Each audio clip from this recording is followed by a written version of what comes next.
Let's start with introducing the wonderful people on this call. As you can see, I'm not Nishma, I'm Francesca.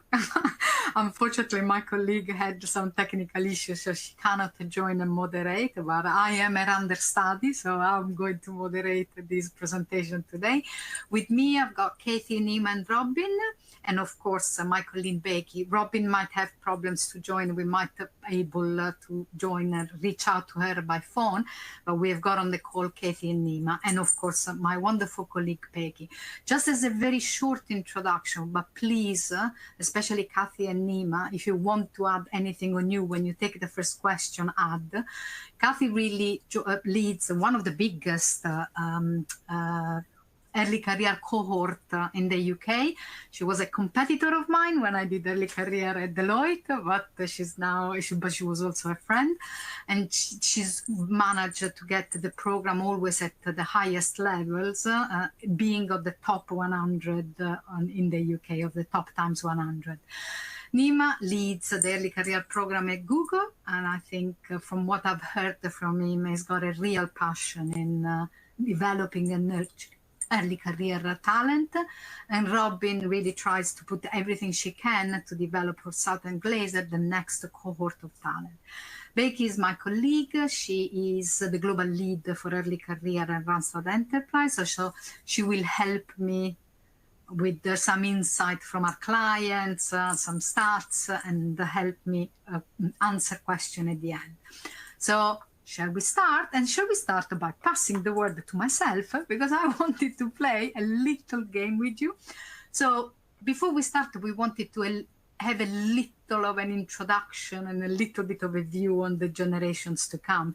And as we know, it's not just about a zillennial, which is millennial and Gen Z mashed together, but it's in 2030, I think 30% of the population will be Generation Alpha. So let's try and see and understand this generation a little bit better. A few minutes. So small game. You've got a chat.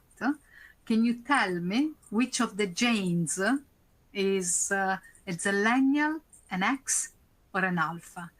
And you have got the cues on the screen. You have got the time they spend on mobile phone, the apps they use, the content format that they want to create, what they want in their career, and the ideal work environment. Let me go to the chat. So just guess. Is Gen A a zillennial, an X, or an Alpha?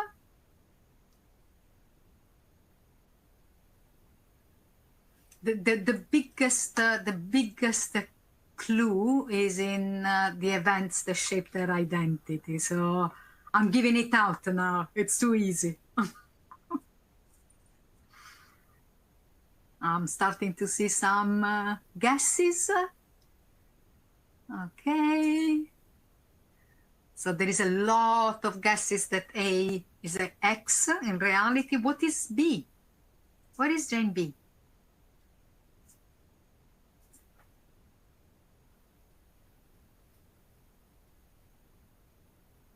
Okay, what is C? Look at especially the events that shaped their identity. Should be easy.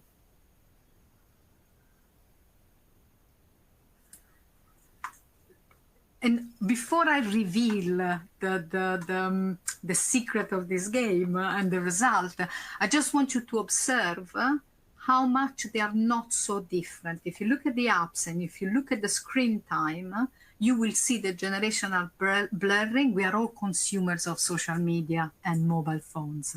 Exactly the same. There is not the difference we had with me, I'm an X, with my parents. There is not that difference between the last 3 generations. So let's reveal.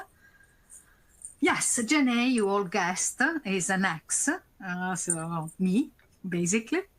And then we've got Gen B, who's an Alpha. So the kids that are now at school and in 2030 are going to be the 30% of the working population. And C is the majority of people at work today, which is Millennial and Gen Z. And there are reasons why I've put them together, and you will see now. So well done, you all. And again, apart from few apps, so for Alpha, Facebook is a boomer app. Just that's just they wouldn't use it at all. But not because it's bad, it's the perception of the generation are different. But for the rest, they're not that different. And actually, we're now going to explore for a few minutes a prediction that we made. So I don't know if you knew, but in advisory, we do a lot of futurology and prediction. So these are some of our predictions. And one of the futurology scenario we want to shape with you is that alphas actually will look more like our fathers and mothers than the Z and the Y. Why? Let's explore. Of course, before even going there, in general, as our research demonstrated, that the lines of demarcation between generation is blurring. We are all same consumer. We use online banking. We use social media. We share a lot of trade. I was at Unleash this weekend, and there was a very interesting view that we are all Gen T. So the generation that is transitioning from offline to have digital twins, offline, online persona, we will be the others. So we are all together in this transformation. But let's really analyze why we, at Randstad Advisory, we are convinced that Gen A, so the last one, is going to be very similar to B. So if you look at this research that we've done, you see on the horizontal axis the need for safety and on the level of dangers. And the more the world is perceived as dangerous, the more the generation needs safety. It's just a matter of reacting to the world and the reality. And probably there has never been such an historical time as dangerous as our Second War, post-war, post-Second War reality. If you look at everything that is happening, war, conflicts, extinction threatening events like climate change and COVID, the fear of a nuclear war, and technology that do not exist, and they are predicting that we are going to have our digital twins that people can talk to while we are on holiday, which is, what is it going to this to do with the identity? So it's really a fragile world, and the generation react to the fragility and of the world. And just as you know, some of the survey that we have made and other companies have made, job stability and job safety are higher in their drivers than what it was for the generation before. So we've got some proof that our prediction is valid. I should stop there with prediction, and let's go to our beautiful panel.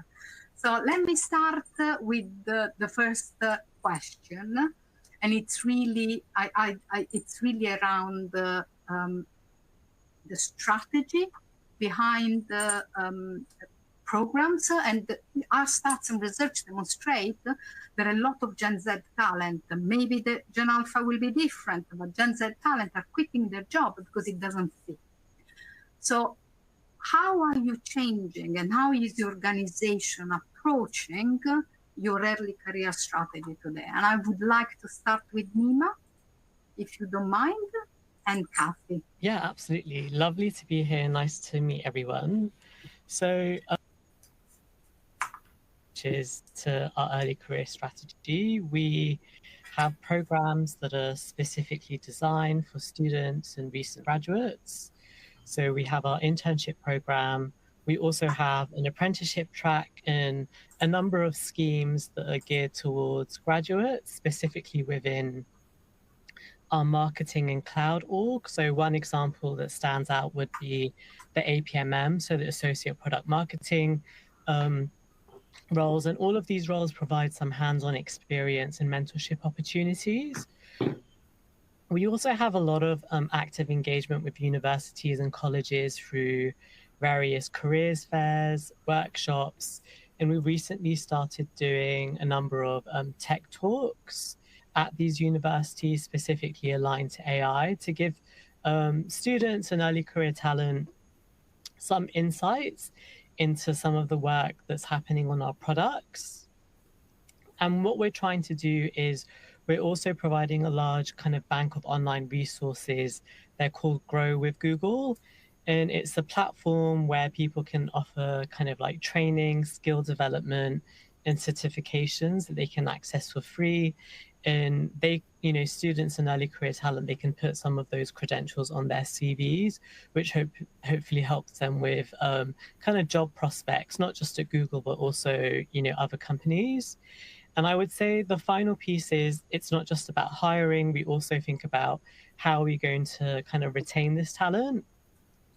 So what we do is that we focus on kind of showcasing growth opportunities within the company, and we do that via a dedicated internal mobility team that works directly with Googlers to kind of explore what roles and opportunities they can take as they advance and get promoted throughout their careers as well. Thank you, Nima. So you basically are trying to add value to their life, not just the time they spend with Google, really to their skills, their life and their experience at Google. Thank you. Cathy, your point of view of how you are redesigning your career strategy to attract even more the new generations. Yeah, absolutely. And thanks for the introduction, Francesca, and for inviting me to be part of the panel today. So I kind of looked at it from our early career strategy is really about getting the balance right. It's striking the balance between what the candidates need and what's best for our business and our future sort of business direction as well. So we do try and find that sweet spot in that balance of what we're doing from an attraction perspective and to, it entice the candidates into us, but also making the, lining for the future business. So we look at what's important to the Gen Z or the candidates that we're trying to attract and try to showcase what opportunities, what the firm can provide them already as part of that. So showcasing, for example, the type of meaningful work that they could get involved in, which we know societal, environmental impact is high on their agenda. So showcasing where we can already align and meet their expectations and needs. So important from that angle. But it's also absolutely fundamental that our strategy is firmly aligned to PwC's business strategy as well and their future workforce needs. So we've got to really partner closely with the business and understand, their strategic workforce plans, the direction of travel. There's been a lot of disruption to businesses through technology, AI, transformation, and that's changing the job roles and the skills that we're looking for. So really trying to get to grips with the business about the skills and the workforce needs of the future is for us what's really important, and making sure we get that balance right. Yeah, and I know there is a big transformation at PwC and investment on skills and essential. So it's beautiful that you are connecting all of the strategies, including early career. Thank you. And I've been told that the Robbin managed to join us. So Robbin, do you want to add? Absolutely. Thank you so much. So I apologize for the challenges. Yes. So our strategy is very, very similar. I am with Southern Glazers Wine and Spirits, so we are an alcohol and wine distributor, which is a unique industry and has its own unique challenges that we'll talk about today. But our strategy is very similar in that we want to look at the business needs as well as the needs of the student. We align both by major or focus as well as geographically. So we are in all of North America. And so we're looking to see what their long-term career goals are. We have a large internship program that runs across all of our markets. But then our goal is to really help them understand what it will look like post-graduation. Is it best that they go straight into a full-time role? Do they want to go into one of our full-time rotational roles, really focused on not only retention, but conversion as well, and doing what we can to align the business. Our industry is changing considerably. So how do we inject the energy and the passion that our Gen Zers bring to the table? We've done some really interesting things with that as well. So I'm so excited to be here. Thank you for allowing me to participate. Thank you for the patience to face the challenge of technology and joining It's Monday. us. It's Monday. And I'm right? fascinated because the three of you come from three very different industries, but you are all focusing on adapting everything you're doing to the changing strategy, changing time, changing technology, and changing sentiment from the people that we are trying to attract. So that brings me really to our second pillar of investigation today. And lots of Gen Z are really feeling, 1 in 3, it's a very high number, are feeling that their employers are not future-proofing them. So they've been hired and attracted for what was the past of work, but not for what it will be work. And it's not going to be very slow now, the transformation. It's going to be quicker and quicker and quicker. So, Robbin, staying with you, what has been more challenging for you when you recruit and attract emerging talent? How do you future-proof their skills? Yeah, so as I said, our industry is different. And it was one of the first things that we discussed when I joined the organization about a year ago. So because of the nature of our industry, we can't actually really engage with students until they're almost 21. And I don't know a lot of other industries that have those challenges. So my team and I sat down and really strategized about how we could connect with underclassmen. And so one of the things that we lean into is our foundation on safe consumption. So if you think about other industries, they're reaching out to students as early as middle school now and building that branding, and that just doesn't align with our goals, but we can lean into our foundation and what we're doing to help educate high schoolers and then even underclassmen. And through our partnerships with campuses, we do a lot of that. But for future proofing, one of the things that we really look at is, again, those rotational programs are pivotal. And another one of the reasons that I came here, I feel that, you know, earlier and earlier, we're asking students to create this path and this track. And endless times I meet with students who are completely through college, they started something and they were afraid or ashamed to pivot. So us looking at that ability to pivot, we're leaning into what are their core strengths and understanding that we are hiring for potential, and that may not always show itself immediately in a particular area. So my team is small but mighty, we say, and we are all extremely passionate about helping them launch their careers, but staying connected to them in a way through our talent management or our talent development team that gives them long-term future growth.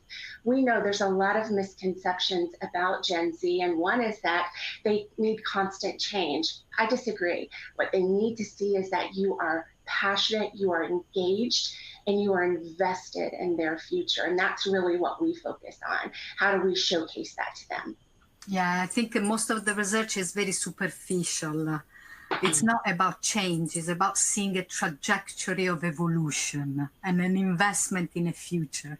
But then it gets a little bit made simpler when shared with everybody. So I totally agree with you.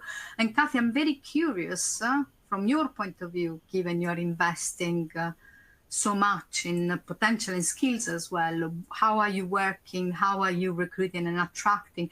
And if anything has changed in the last couple of years, have you noticed any change? I think the one thing that's constant with early careers recruitment and the strategy is that it's always changing. But I think you're right, Francesca, that the pace of change is definitely different from what we've seen in the past, and it's, you know, it's constantly having to look and innovate and do things differently. I do think we you know, like any organisation, we have our challenges. You know, a couple of our challenges that we always trying to work through are around the fact that, you know, PwC is seen as quite a traditional organisation, you know, traditionally an audit firm. So how do we pivot away from that and showcase that we're much more than that, and we have so many different opportunities? Realistically, you know, an opportunity for sort of anyone interested in lots of different fields or different types of work. So trying to pivot away from that, you know, misconception of what we are or what we aren't, and really broaden out, you know, so that's really playing into a lot of the work that we do with employer brand, and the different, you know, showcasing of opportunities. I think one of the other challenges that we faced over the last couple of years is around the, I guess, the approach to the job market of Gen Z, and you know, in terms of a lot of them accept multiple offers, or they go through lots of different processes, and a bit more of a scattergun approach. Not to be said for everyone, but there's a lot of that. So you can invest a lot of time through the recruitment process to then see late win eggs in the season. And so we've had to pivot our strategy over the last few years to really focus on that keep warm, that candidate experience, and that making sure that the people who get to the offer stage, we retain at offer stage. So lots of work on that pre-joining, that keep warm strategy, and through that onboarding experience as well. Yeah, and actually we are seeing it. I think this phenomena started in India 20 years ago, the phenomena of applying to many jobs and not always joining. And it's now expanding to the whole world. People want to keep their option open. So the pre-boarding and the engagement and the building the belonging at the beginning is absolutely critical. Nima, anything to add on? And it's interesting from your point of view, if the brand is enough, or you are having to invest in attracting and recruiting. And I think even PwC is a strong brand, but is the brand strong enough nowadays? I think, brand is an important factor to consider, but in isolation, the reality is that it's not enough.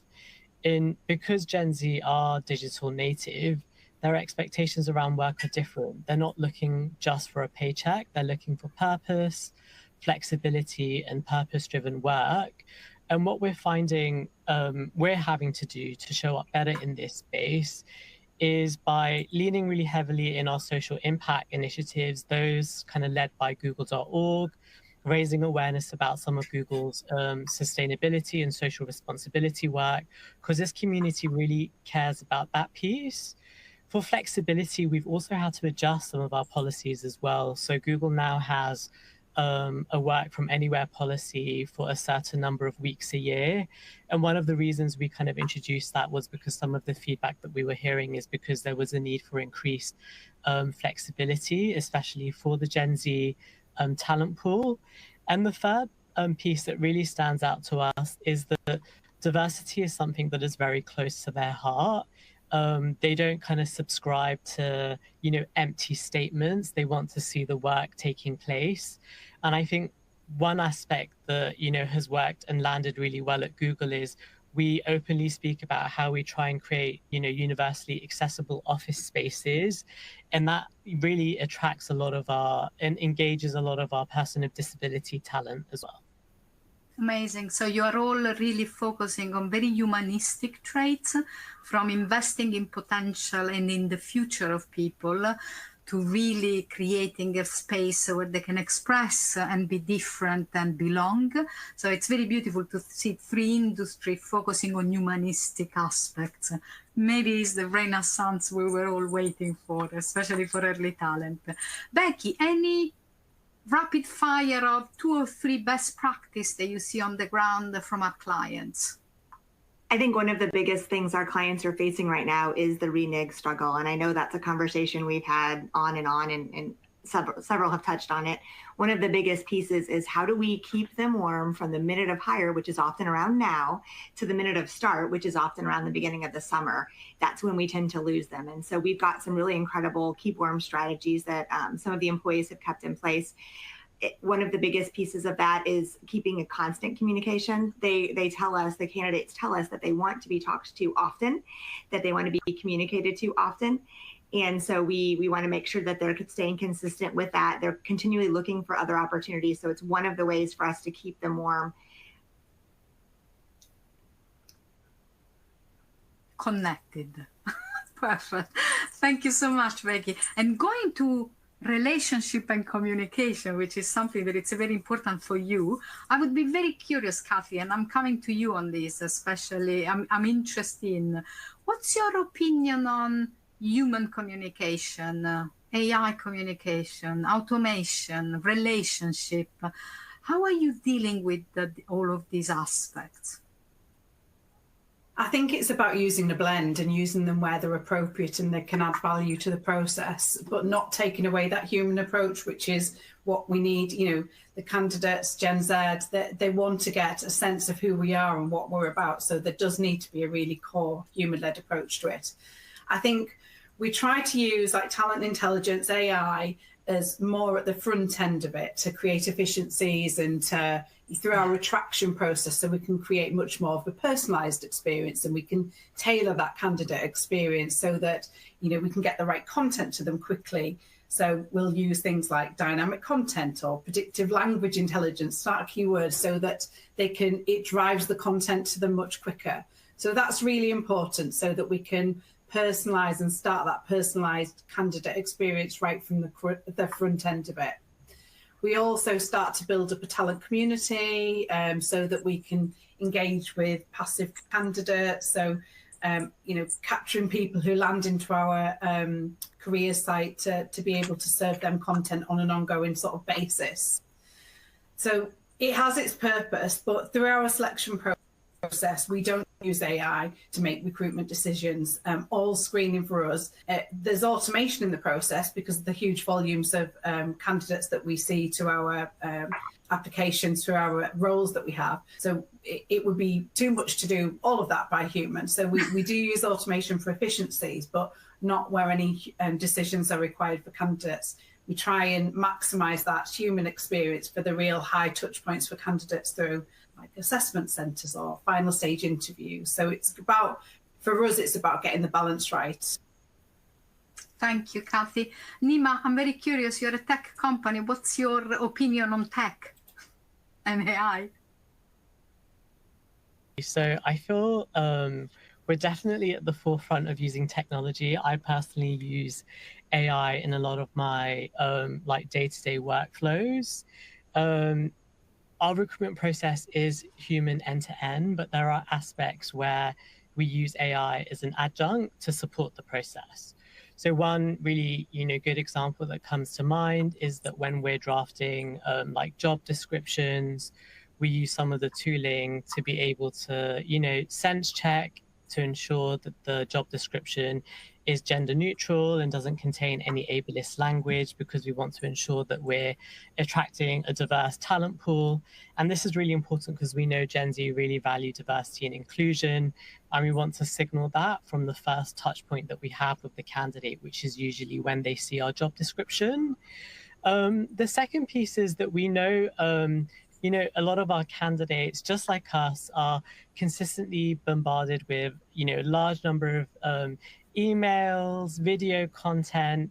In the younger generation have developed a really unique ability to filter information out rapidly. So that means that when we are engaging them, the message needs to be relevant and it needs to be engaging. And I think where we use some of our tools, such as Gemini, would be to, you know, personalize outreach where needed. We kind of think of it as almost like a digital assistant that we use to ensure that, you know, our interactions and our emails are really, you know, personal. And I think that has a response, an impact on the response rate. And I would say the third piece, which is somewhat tangential, is that, you know, something that's been really transformative for us is that some of our, you know, incredible AI teams feel really strongly about the work as well. So they often volunteer to go out on to campuses and speak directly with university students about some of the incredible work that Google is leading. And it creates a lot of top of funnel, I guess, like engagement for us as a company. Yeah. Thank you, Nima. And I will be very interested. It's one research that I want to do soon. If this change, if this start change, if you interview extrovert and introvert. So if maybe introvert would like more to have more contact with AI or vice versa, it would be very interesting to cut it, look at introversion and extroversion. But let's go to the next one. As you said at the beginning, all three of you, Gen Z is really driven by purpose and by meaning more, not that Gen X is not, but we are more used to just take a job. We are all driven by the same values, but more used to take whatever job it offers to us, a little bit more. But this generation is very strong. And actually, Generation Alpha, it's going to be even stronger in purpose and meaning. All the surveys we've done with Gen Alpha demonstrated that they are not going to join a company that does something, as they say, something evil in the world. So it's going to be really, really purpose and meaning driven. So what do you think, and I'm going to ask to you, Robbin, first, what do you think is the role of the good old employer brand and talent marketing, and how can you be real? How can you really differentiate yourself without losing your identity and your culture? Talent marketing is everything. And I'm so lucky to have a dedicated talent marketing individual on our team for early career. But I think the thing that we do a little bit differently is, once again, focused on the students and what does it look like, a day in the life, and not being as concerned about it being slick and all of it being, super professional and so forth, giving more of a perspective that they can relate to. So really empowering our interns and our what we call next geners to create content in working with our talent marketing team, and starting that very early in our process with them, and then actually having them come back and be ambassadors with us, and then leading that once they are full-time, bringing them back as campus ambassadors to help tell that story, whether that be in classroom or at an event, or creating content that we can share through all of our platforms. Because of our industry, we do have some challenges in marketing. So we can't be on TikTok, for instance. That is a little bit of a challenge, but so we find other ways to do that in platforms and in content and in the way that it looks and feels that really speak to Gen Z. And, for us also, their parents, that's something that I really focus on, is that message to them as well. And leaning into it and understanding that that's just part of the process. As a parent, I often joke that I am surrounded by Gen Zers within my home and professionally. So I do get them and I get what's important to them. So whether it's showcasing our volunteers programs, our social corporate responsibility, or our business resource groups, we call our cheers groups, really helping them to understand it's not just the work that they're going to do here, but they spend a lot of time with their colleagues. And what does that culture look like? Yeah, and I think it's very clever that you are identifying all the influencers in the application and the joining process. Is not just the people, the young talent, it's also the teachers and the friends and the parents or the guardians. There is a network of decision making, the grandmother that can give a video. It's really an interconnecting network. It's not just the person, and for Alpha will be even stronger like this. Nima, I'm very curious about how do you use employer branding? Because you were saying earlier, it's not just the brand. The brand helps, having a big brand that reposition on the market. But how do you talk about being a Googler, if that term exists? How do you attract your people? That's a great question. And, the reality is what we're seeing is that candidates crave authenticity. And what we try and do is we try and mirror that authenticity with our kind of branding strategy. And we have two main outlets. So we have Life at Google and we have Google Students. And all of the content that is uploaded and kind of showcased on these platforms is kind of designed to be relevant, witty, and human, which is important because I think sometimes in our day-to-day, it's really easy for us to default into corporate speak, and we forget that actually this person isn't in the company yet, and there's probably a different way of communicating and engaging with this, talent that is interested in Google. So one really relevant example that stands out to me is we have a day in a life series that features interns across various roles, various departments from different backgrounds, and importantly from different parts of Google in the US and EMEA. And these kind of posts aren't overly scripted. They're real behind the scenes look at what work at Google looks like. And it's really helped us build a genuine connection with the audience. And you can see that through the comments and the engagement that is left underneath the posts. And another critical piece is that we have a number of ambassadors, which are ultimately Google alumni that feel really strongly and really care about the universities that they went to. And they're very happy to kind of go back to these universities and to speak to talent for us about their experience of transitioning into Google as a full-time employee. And I think the piece that really stands out to me the most is the interview process is multiple stages. Within that, we offer candidates an opportunity to connect with Googlers as they're interviewing, and the program's called Connect a Googler. So naturally, there might be somebody that has, some kind of a question around what kind of employee resource groups we have in place, and they may not want to ask that question in the construct of an interview itself. So we give them the opportunity to kind of connect directly with a Googler outside of a formal interview kind of process as well, to retain some of that authenticity. So I think the reality is that it's a mixture of like using brand, it's a mixture of using Googlers that are really passionate about the universities and the students that they want to engage. Yeah. So it's not just top down anymore, it's really building a relationship with talent, which is probably the most interesting aspect when then they join. Cathy, anything to add? Something you are extremely proud of from an employer branding point of view? I cannot miss the opportunity to ask you as well. No, I think to be fair, Robbin and Nima have covered it really well in terms of like it is that authenticity point, isn't it? It's showcasing your real life examples of your employees who have done or are doing the role. That's what they want to hear about. That's what they want to hear. What is it really like? And so it is. It's down to that authenticity point. Perfect. So authenticity is something the three of you agree completely, which is perfect. So going back to you, Nima,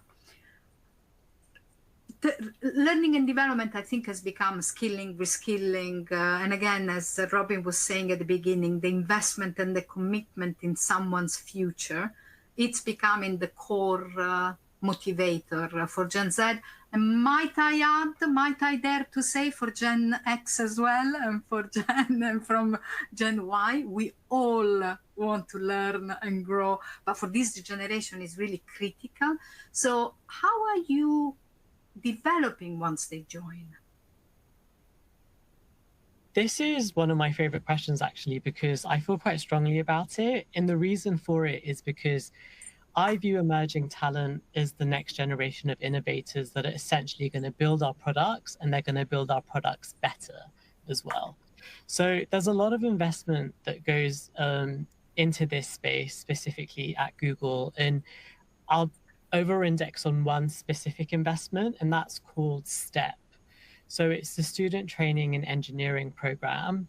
And it's an internship that is designed specifically for kind of emerging undergraduate talent. And unlike traditional internships that you see on the market, STEP heavily focuses on the technical development and the mentorship aspect. So it's about giving interns a challenging project to work on. More than that, it's also about helping them build the confidence to show up in the workspace once they eventually kind of apply for roles. I think what the feedback tells us is that the students that go through this program, they say that it gives them an inside kind of look on, developing their coding practices. It enables them to build their competency. It helps them understand product development cycles. And, another aspect that is really important as well is something that is forgotten is when you transition into the workspace, networking is a skill that you need to build, and you need to build the muscle really quickly. So the program kind of gives them a free space to develop professional networks that hopefully they will use in the long term.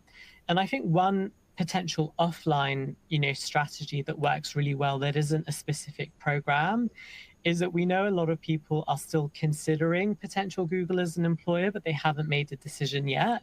So something that we try and do there to make it accessible is that we have a dedicated blog. And within that blog, it's called Life at Google. We try and publish a number of stories from people from various different backgrounds. Some may have degrees, some may have had a non-traditional path to the company. And within that kind of each person, whoever they are, they share kind of tips and their success stories to illustrate the narrative and their journey to Google before they join. Yeah. Amazing, really amazing. Robbin, anything to add from your area of the universe? Absolutely. So I think this is a multifaceted approach. So if we're talking about early career, that's for us up to 2 years post-graduation. So we start at that intern phase. They have access to all the learning through our partnerships as well as our internal university. Once they're on as an intern, we have structured programming to help them with professional and personal development. They have a mentor that's aligned to them. We spotlight different areas of the organization so they can see that. And then we do sort of a midpoint and then what we call our what's next call, really setting them up for the best success opportunities post-graduation and the next phase with us.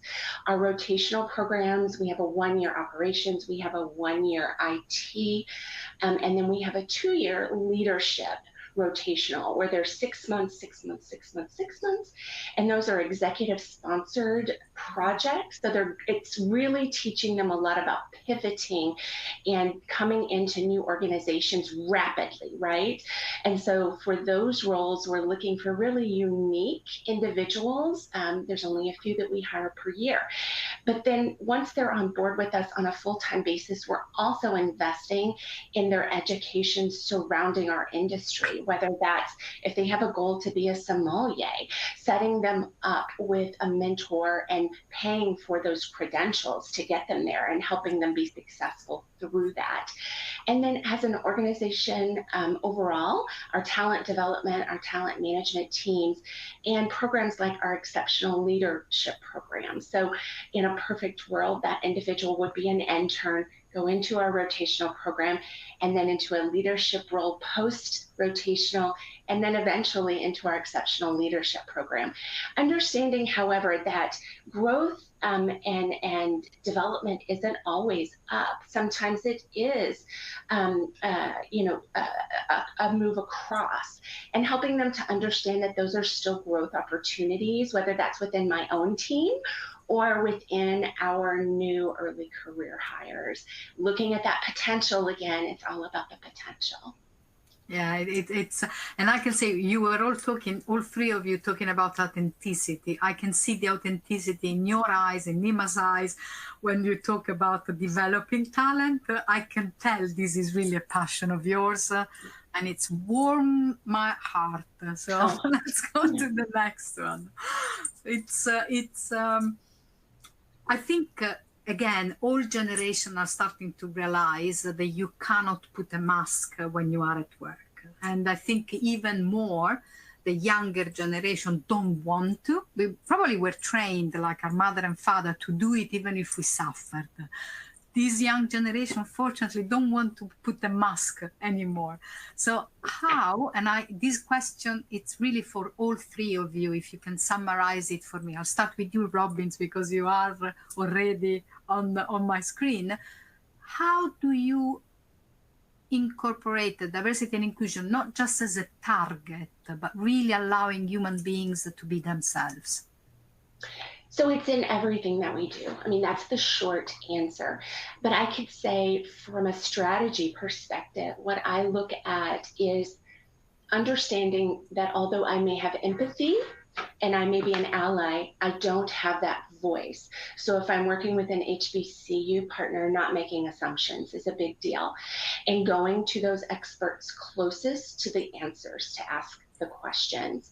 But also, we talked about AI a little bit earlier, using those tools internally to help me not make assumptions. So as I'm looking at who should our partners be, asking the experts and then utilizing the tools that we have available to understand what our strategy needs to be going forward.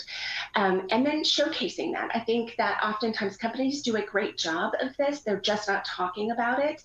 And in some organizations, even could be viewed as culturally different to have these discussions, but understanding that one of the greatest things about Gen Z is that they are bold and they don't want to do things just the way they've always done them because they've been done that way. So getting comfortable having those conversations as well and asking those questions and then implementing that. So showcasing what your business resource groups look like. The goal being everyone to bring their genuine self and showcasing. So if you check my LinkedIn, you will see all of the areas where I'm an ally, and I do that publicly so that students know I am a safe place, that they can come and they can ask those difficult questions that they may not be comfortable asking necessarily in an interview, and being that soft place to land for them. Yeah, I think it must be very beautiful to know you are a safe place for other human beings. We try. Cathy, I'm really curious, and how does it work in your place and in your culture and in the UK? How do you really elevate the role of being yourself, and what are the challenges you still find? I think, similar to what Robbin said, is that it's not got to be an add-on to what you do. It's got to be a thread, that the golden thread through everything that you do from an early career strategy perspective, from the very first, attraction or the element that you would have out there as the core activity with the school through everything from an undergraduate and a graduate level. So it has got to be, and it's got to be purposeful in terms of, driving proportionality into the recruitment and of what the early talent that you're bringing into the organization. So as part of that, we have a number of programs to try and drive proportionality in greater numbers. So we have our diversity in business series through our undergraduates and also at a school level as well. So I think it's just about that golden thread running through everything that you do, thinking, is this open to everyone? Thank you very much. And Nima, I know you are also very passionate about this. It's so beautiful to see three leaders in this space, so passionate about young people and development and diversity. What is your point of view on how to embed being you in a workplace for younger people? Yeah, so I would say, with all of our work, DEI is a foundational principle that not only needs to shape how we attract talent, but it also applies to how we retain talent once they're in the company as well. And while there is, a number of deliberate programs that we have in space to ensure that we're kind of maintaining representation in this space, something that, I just want to highlight is often there are a lot of external companies that are subject matter experts in this space, and they understand their regions really well, and they're very well connected with these communities. And some of these external associations do, for example, coding boot camps for people that, identify as women. And I think the key here is to not do it alone, but to also partner with external organizations that do this well and support them and elevate them, because their success is everyone else's success as well. The second piece is, I do feel strongly that, it doesn't end with hiring. We need to look after talent once they are within the company as well. And something that we're intentional about is making sure that we're kind of surfacing, patterns and, feedback to relevant leaders to ensure that they're building their, people plans and adjusting their people plans accordingly to ensure that we're, one, enabling internal mobility, but two, also, preventing attrition where we can. And I think, one lever that we, activate here would be the employee resource groups. So we have a number of employee resource groups at Google. So, for example, the Disability Alliance and the Black Googler Network. And these are really great places for, employees to meet people that share the same lived experience that they do.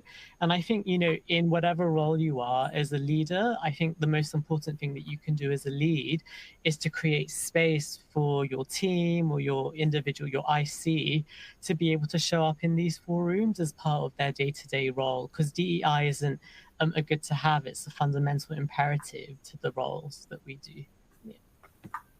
Yeah, and I can see you immediately using similar words like space, a safe space, really creating a universe where they can express themselves. And we have come to the last question of our conversation today.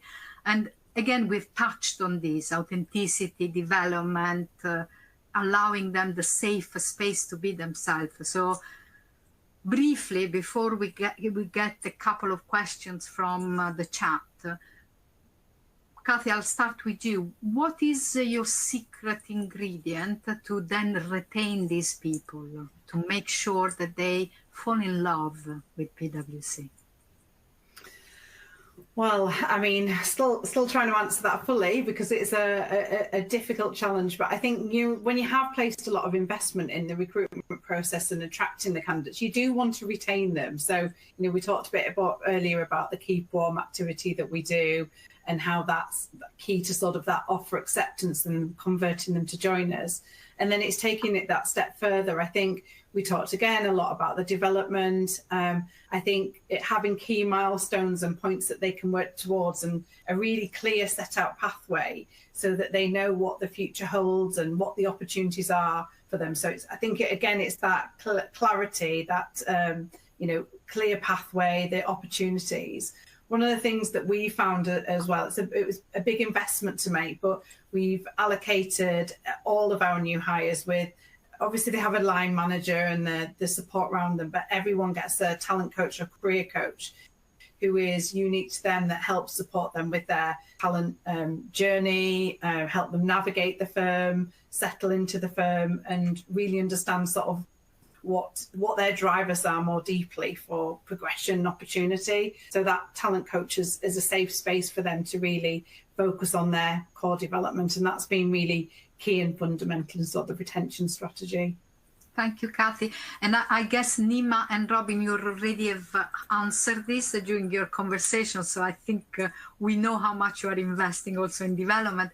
And this common safe place, how beautiful it is that we are creating a safe space for the generation to come. I hope it will be even safer for Gen Alpha after all the pain that they've gone through. So that concludes our question, but let's see if we've got any question from... Thank you, Francesca. I've got a couple we can ask here to the crew.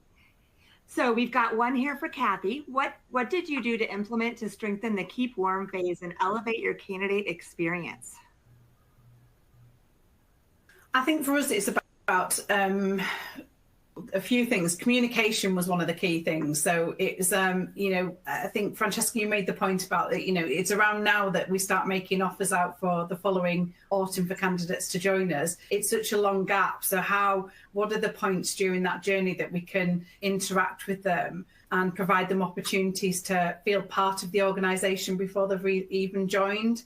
So for quite a long time, there was a lot of, most of our assessment processes were fully virtual, but we started as soon as we could to introduce an in-person element so they could come and see the office, meet the people, and understand more about the environment that they would be joining. So giving them that greater visibility, specifically as I suppose when we need them to be in the office as well, we want them to feel part of that. So that engagement through that offer experience, through the opportunity to ask questions, the opportunity to meet people who are doing the role already, and just bringing them into the organisation to feel part of it from the point of getting the offer has been sort of key to our journey.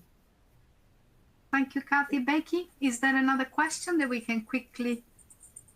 Yes, there is. We have a question for Nima. How did you recruit your brand ambassadors or advocates that you were using on campus? I love that question. That's a great question.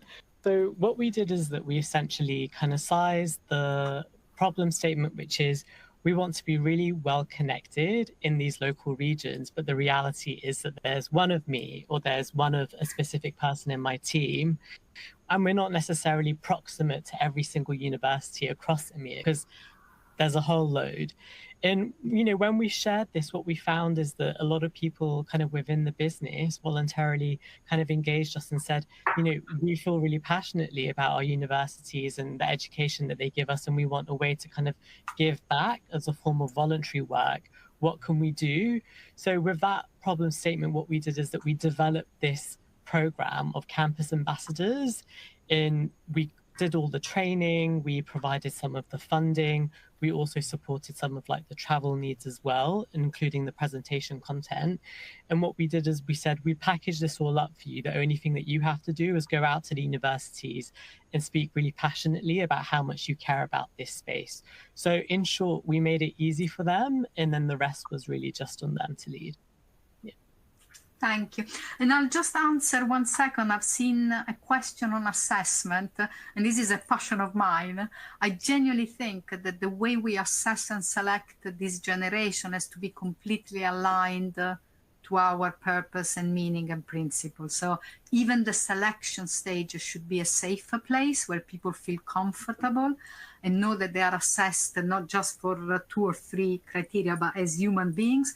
And I genuinely think that we should give feedback, really adding value feedback to every person that applied, and not just the people that will join and are successful, because it's, I think, our responsibility as employers to nurture this generation and give back.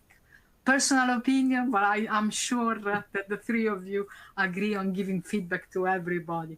I think that concludes our session, and I just want to give a personal thank you to Nima, Cathy, and Robbin, because it's you are 3 inspiring leaders in the safe space of the next generation and early career. So thank you very much, and we will share the webinar and all of the questions that have remained unanswered. We will try and respond them when we publish everything. So thank you, everybody. Thank you. It was such a pleasure. Thank you. Thank you. Thanks, everybody. Bye. Bye.